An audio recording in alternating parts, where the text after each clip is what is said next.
Chapter 25 Reprieve. Duncan sent her home when the All Clear sounded. A haze of smoke lay over everything. It was a grey afternoon. She wanted to cry. The post office had been hit. Its one wall lay shattered. The waiting was terrible. The phone lines were down. They couldn't call Tim. She and Janice sat, wordlessly, waiting. They'll let us know as soon as they can. Somewhere before midnight, the phone rang. They looked at each other. Janice ran. Relief washed over her face. Tim, she mouthed at Eleanor. Her expression changed. Her replies were non-committal. She slowly put the receiver down. Eleanor, neither Johnny nor Danny came back today. Eleanor went ice cold. Tim heard a rumor that 2 pilots were picked up and taken to hospital. He'll find out more and let us know. I'm so sorry.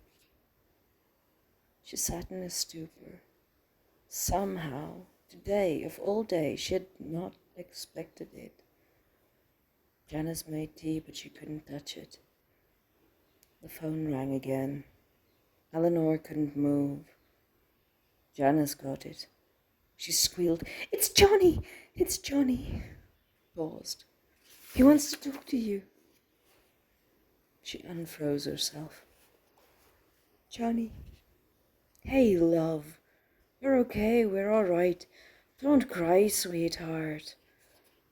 I've been trying to let you know, but the lines were down. Listen to me, El. Danny's okay, but he's been shot down. They took 2 bullets out of his shoulder and arm. He's a lucky fellow. He's lost a fair amount of blood, and he's still out, but he's going to be fine. If they let me out tomorrow, I'll come fetch you to see him." "Oh, thank God. Johnny, are you all right?" "I am. I burned my hands a fair bit and I sprained my knee, but I should be out tomorrow. I'll see you then. I'll give Sleep and Beauty your love when he wakes up." "Oh, Johnny, thank you. I love you, cuz." She laughed a little. They said good night. She put her face in her hands, rubbed her eyes.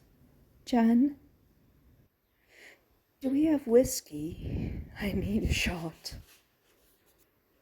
Johnny called again the next morning. "Sweetheart, I have a favor to ask. If I can get one of the boys to drop off my car, could you by any chance come fetch us? Sleeping Beauty's also getting discharged later. He's doing fine." So she drove through to the military hospital that afternoon to fetch Sergeant Pilot O'Neill and Flight Lieutenant Riley. Both of them looked worse for wear and very glad to see her. "What happened?" "Danny will tell you later. I expect he'll be staying with you anyway. He's not flying for a couple of weeks yet." She nodded. Danny smiled at her, but she could see he had no words left in him. It felt like a very long drive home. Johnny sat in the back. "You drive, please, love. I didn't sleep any last night. My hands aren't that bad, but I sure felt like it. Danny, sit next to your girlfriend." They were both very quiet. When she looked again, Danny had fallen asleep. His eyelashes lay long and dark against his cheeks, and he looked startlingly young and very tired. Johnny was watching her from the back seat. "He nearly copped it yesterday. Gave me a fright. Didn't know how, I tell you." "You love him too." "I think you two are the family I was supposed to have in this world." She nodded. "Yes." It was as simple as that. They were inexplicably tied together. There was no need to wonder why or try and understand it.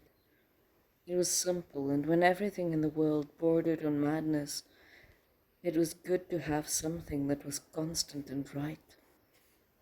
It was good to be able to take Danny home and have him to herself for 3 weeks.